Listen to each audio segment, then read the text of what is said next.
नमस्कार। क्या आप भी कंफ्यूज हैं कि आपको क्या खाना चाहिए क्या नहीं? क्या कैलोरीज और प्रोटीन इंटेक के भूत आपको भी डराते हैं? क्या आप वास्तविक हेल्दी डाइट जानना चाहते हैं? तो आइए हम आपको बताते हैं कि आपकी थाली में वाकई में क्या होना चाहिए क्या नहीं।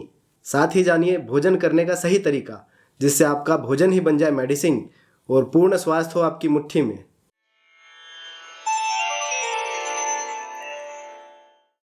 नमस्कार, मैं वैद्य सचिन जायसवाल अपने चैनल आप्त वैद्य में आप सभी का स्वागत करता हूं। मैं पिछले 11 वर्षों से आयुर्वेद के अमृत को जन जन तक पहुंचाने और रोगों को दूर कर समाज को स्वस्थ बनाने के पुनीत कार्य में लगा हुआ हूं। खाने पीने की चीज़ों को लेकर आजकल जनमानस में इतनी भ्रांतियां हैं, सोशल मीडिया पर इतनी भ्रामक जानकारियां फैलाई जा रही हैं कि सामान्य व्यक्ति कंफ्यूज हो जाता है कि क्या सही है क्या गलत, क्या खाना चाहिए क्या नहीं।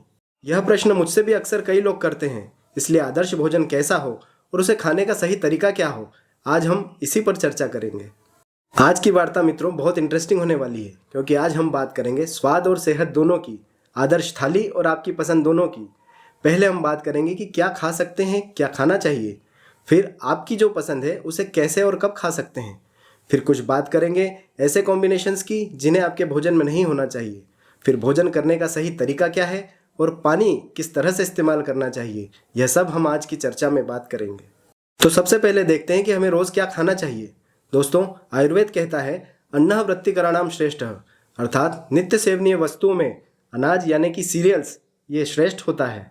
सीरियल्स जैसे गेहूं, ज्वार, मक्का, बाजरा, चावल, कोदो, रागी इत्यादि ये अनाज कार्बोहाइड्रेट से भरपूर, तुरंत ऊर्जा व बल देने वाले और हमारे शरीर को आसानी से साथ में यानी अडॉप्ट होने वाले होते हैं। इन्हें यदि रोज़ भी लिया जाए तो ये कोई हानि नहीं करते, बल्कि भरपूर पोषण देते हैं। इनमें मिनरल्स और फाइबर्स भी भरपूर मात्रा में होते हैं। इसीलिए भारतवर्ष में शुरू से ही अनाज को किसी न किसी रूप में भोजन में लेने की परंपरा रही है। इनका उपयोग हम अलग अलग रूपों में कर सकते हैं, जैसे रोटी, पराठा, दलिया, राजस्थान की प्रचलित बाटी, बिहार की लिट्टी, मध्य प्रदेश में निमाड़, मालवा के प्रसिद्ध बाफले, झाबुआ के पानिये, खिचड़ी, खिचड़ा, पापड़ इत्यादि। स्वरूप कोई भी हो, पर इन्हें आपकी थाली का हिस्सा होना ही चाहिए। इसके बाद आती हैं दालें। दालें प्रोटीन का बहुत रिच सोर्स होती हैं। इनमें वेराइटीज़ भी खूब सारी हैं। जितनी वेराइटीज़ हैं उतने ही इनके फ़ायदे भी हैं। इन्हें कई तरीक़ों से बनाया भी जा सकता है और स्वाद में भी ये लाजवाब बन पड़ती हैं। इस तरह ये हमारी स्वाद और सेहत दोनों ही को सूट करती हैं। आजकल प्रोटीन का खूब हल्ला मचाया जाता है और उसके लिए तरह तरह के protein powder, protein shake, protein supplements इत्यादि का उपयोग करने की सलाह दी जाती है। किंतु हमारी दालों में इतना पर्याप्त प्रोटीन है कि हमें प्रोटीन के लिए किसी और की तरफ देखने की ज़रूरत भी नहीं है। वैसे भी आवश्यकता से अधिक जो प्रोटीन होता है वह हमारा शरीर मूत्र के रूप में शरीर से बाहर कर ही देता है, और जितना हमें आवश्यक है उतना हमारी दालों में पर्याप्त है। इसलिए ये दालें हमारी थाली का अनिवार्य हिस्सा बन जाती हैं। कार्बोहाइड्रेट और प्रोटीन के बाद बॉडी की अगली ज़रूरत होती है विटामिन्स और मिनरल्स की। इनकी पूर्ति करती है हमारी सब्जियाँ। सब्जियों से हमें कई तरह के विटामिन्स, मिनरल्स और माइक्रोन्यूट्रिएंट्स मिलते हैं जो बॉडी की मेटाबॉलिक रिक्वायरमेंट को पूरा करते हैं। आयुर्वेद के अनुसार भोजन के अलग अलग अवयवों में 6 प्रकार के रस, मधुर, अम्ल, लवण, कटु, तिक्त, कषाय होते हैं, और इन 6 रसों का सेवन पूर्ण स्वास्थ्य के लिए आवश्यक बताया गया है। और सब्जियों में ही वे ऑप्शंस हैं जो इन 6 रसों की पूर्ति कर सकते हैं। साथ ही सब्जियों में अलग अलग स्वाद के भी ऑप्शंस अवेलेबल हैं, यानी आपके हर तरह के मूड के लिए इनके ढेरों ऑप्शंस अवेलेबल हैं जिन्हें आप रोज़ बदल बदल कर उपयोग कर सकते हैं। इस तरह ये आपकी थाली को वैरायटी भी देती हैं और खाने वाले को बोर नहीं होने देती। इसलिए सब्जियां आपकी थाली का अभिन्न अंग बन जाती हैं। भोजन का अगला अवयव है फैट्स यानी कि वसा। आयुर्वेद में वर्णन आता है स्नेह सारो पुरुषो अयम प्राणाश्च स्नेह भूयिष्ठः, अर्थात हमारे शरीर और प्राण ये दोनों ही स्नेह भूयिष्ठ यानी कि चिकनाई को पसंद करने वाले होते हैं। इसलिए हमारा भोजन भी स्निग्ध यानी कि चिकनाई युक्त ही होना चाहिए। ये चिकनाई भोजन में लाते हैं घी और तेल। इनमें भरपूर मात्रा में फैट्स होती हैं। इसलिए भारत में शुरू से ही घी और तेल भोजन का अभिन्न अंग रहे हैं। हमारे यहाँ शुरू से ही तड़का या छौंक लगाने की परंपरा रही है, जो भोजन के स्वाद को तो बढ़ाता ही है, उसके गुणों को भी बढ़ाता है। साथ ही एक ही चीज़ के कई तरह से बनाने के ऑप्शंस भी पैदा करता है। सोचिए, यदि स्वाद का यह तड़का नहीं होता तो भोजन कितना बेस्वाद हो जाता। इसलिए स्वाद का यह तड़का आपकी थाली में बेहद ज़रूरी हो जाता है। वैसे भी इस तड़के में उपयुक्त होने वाली सारी आयुर्वेदिक औषधियाँ ही होती हैं, जैसे हल्दी, जीरा, राई, सौंफ, दालचीनी, तेजपत्ता, काली मिर्च, लौंग, इलायची इत्यादि ये सभी औषधियाँ ही हैं। ये भोजन में स्वाद और सेहत दोनों ही को मेंटेन रखती हैं और आपके पाचन को दुरुस्त कर कई सारे रोगों से आपकी रक्षा करती हैं। बस इनका उपयोग सही मात्रा में होना चाहिए। इनका सही मात्रा में उपयोग आपको लाजवाब स्वाद के साथ बेहतरीन स्वास्थ्य उपलब्ध कराता है। भारतीय तड़का वास्तव में भोजन का आयुर्वेदिक संस्कार है जो उसे उत्तम गुणों से भरपूर कर देता है। अब आप शायद समझ ही रहे होंगे कि क्यों हमारी भारतीय थाली दाल, रोटी, सब्जी, चावल, सलाद इस तरीके से परिपूर्ण होती है। ये तो हमारी थाली के मुख्य अवयव हो गए। अब कुछ सहायक अवयव भी होते हैं जो हमारी भोजन की थाली को पूर्णता प्रदान करते हैं, जैसे कि सलाद। सलाद में मुख्यतः कुछ विशेष प्रकार की सब्जियों को बिना पकाए कच्चा ही उपयोग किया जाता है, जैसे मूली, प्याज, गाजर, ककड़ी, टमाटर, चुकंदर इत्यादि। ये कच्ची सब्जियां भरपूर रफेज यानी कि फाइबर्स युक्त होती हैं। रफेज वे पदार्थ होते हैं जो पानी को सोख कर फूल जाते हैं और जैसे ही हमारी आंतों में आगे बढ़ते जाते हैं अपने साथ चिकनाई और उस पर लगे भोजन के अवयवों को भी साथ लेते हुए जाते हैं। इस तरह से हमारी पूरी आहार नाल को ये वाइप करते हुए साफ करते जाते हैं। इसीलिए आप भोजन में फाइबर्स खूब लीजिएगा, ऐसा कहते आपने कई डॉक्टर्स को सुना होगा। इसीलिए तो सलाद हमारी थाली में मौजूद होता है।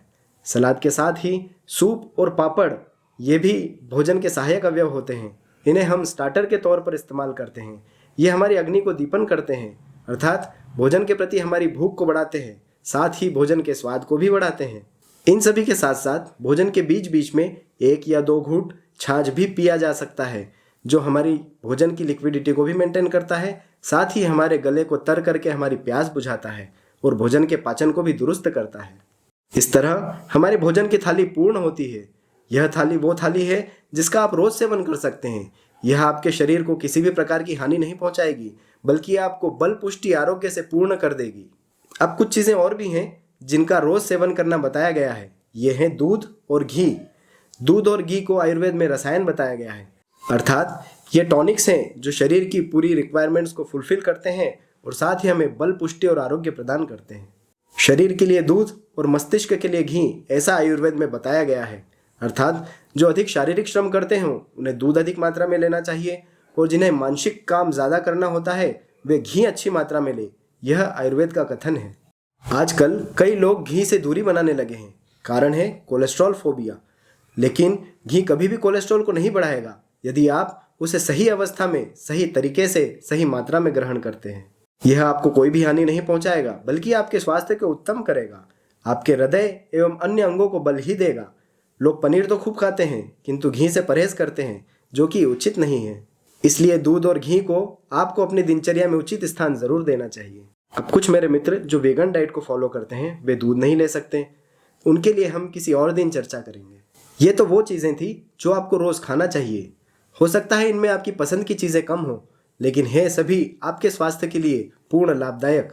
अब हम आपकी पसंद की उन चीज़ों के बारे में बात करेंगे जो आप रोज़ खाना चाहते हैं, बार बार खाना चाहते हैं, किंतु ऐसा कर नहीं पाते हैं। वैसे तो इनकी लिस्ट काफ़ी लंबी है, बट हम इन्हें कैटेगराइज करके देखते हैं। ये हैं दही, पनीर, मावा, बेकरी आइटम, तली हुई चीज़ें, fast food, street food, ice cream और नॉनवेज जैसी चीज़ें। ये चीज़ें अधिकांश लोगों को पसंद हैं, किंतु इन्हें भोजन में बार बार रिपीट नहीं किया जा सकता है।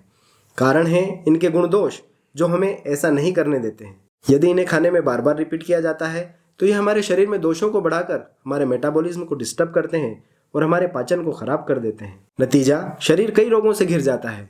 तो अब क्या किया जाए कि सांप भी मर जाए और लाठी भी ना टूटे, यानी कि आप अपनी पसंद की चीज़ें खा भी सकें और आप स्वस्थ भी रहें। आइए इसके लिए मैं एक उपाय बताता हूँ। इसके लिए हमारे पास 2 ऑप्शन है। एक तो है संयम यानी कि टेम्परेंस और दूसरा है औषधि यानी कि मेडिसिन्स। संयम यानी कि आपको खुद पर नियंत्रण रखकर ही इन चीज़ों को खाना है। एक तो सही अवस्था में इन्हें खाना है, दूसरा जल्दी जल्दी इन्हें रिपीट नहीं करना है। अपनी इच्छा पूर्ति के लिए ही इन्हें खाएं, किंतु सीमित मात्रा में।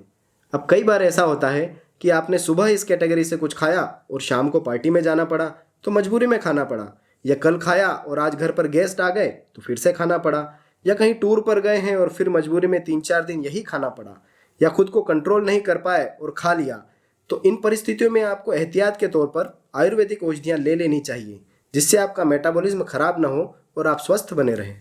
पर इसका यह मतलब कतई नहीं है कि आप दवाई भी ले रहे हैं और इन चीज़ों को भी खा रहे हैं। ऐसा नहीं करना है। तो इस तरह आप अपनी पसंद की चीज़ों को खा भी सकेंगे और स्वस्थ भी रह सकेंगे। आप में से कई मित्र सोच रहे होंगे कि ऐसा तो इन चीज़ों में क्या है कि इन्हें रोज़ रोज़ नहीं खाया जा सकता या इतनी सावधानियां रखने की आवश्यकता है। तो इस पर किसी और दिन चर्चा करेंगे, यह थोड़ा सा अलग विषय है। अब कुछ ऐसे कॉम्बिनेशंस हैं जिन्हें भोजन में साथ साथ नहीं लिया जा सकता है। इन्हें आयुर्वेद में विरुद्ध आहार कहा जाता है, यानी कि ऐसे कॉम्बिनेशंस जिन्हें आप साथ साथ उपयोग नहीं कर सकते हैं।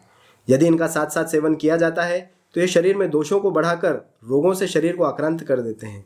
कई बार हमें तुरंत पता नहीं चलता, लेकिन धीरे धीरे यह रोगों की जड़ों को शरीर में गहरा उतार देते हैं।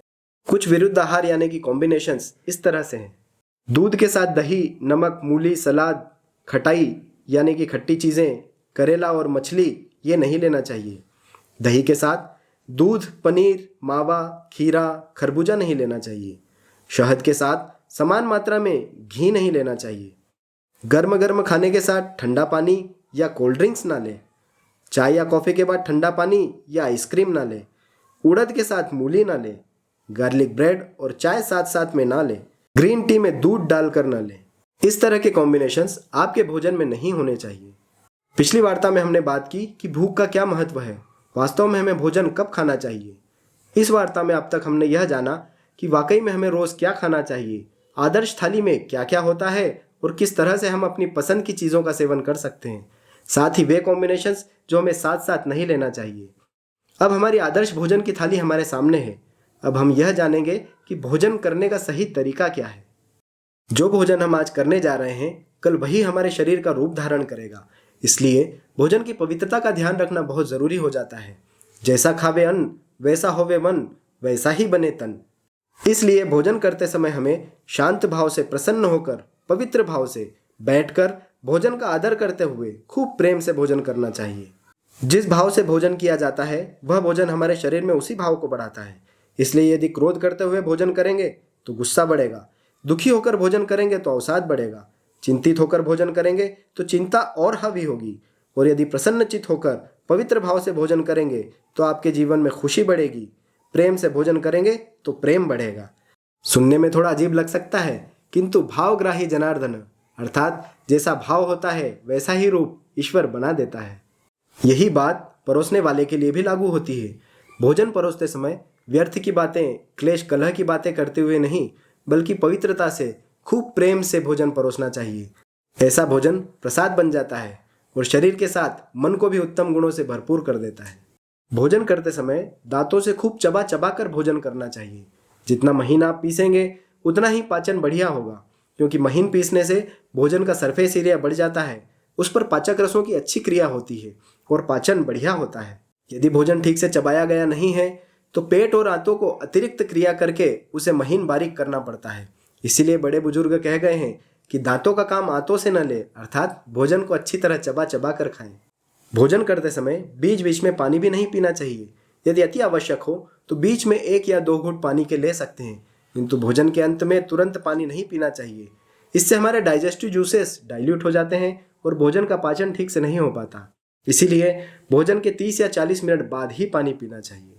आज की वार्ता से आपको समझ में आ गया होगा कि भोजन में क्या खाना चाहिए, भोजन किस तरह से खाना चाहिए, पानी किस तरह से पीना चाहिए। आगे की वार्ता में हम बात करेंगे कि भोजन का पाचन किस तरह से होता है, अच्छा पाचन क्यों जरूरी है और हम उसे कैसे प्राप्त कर सकते हैं।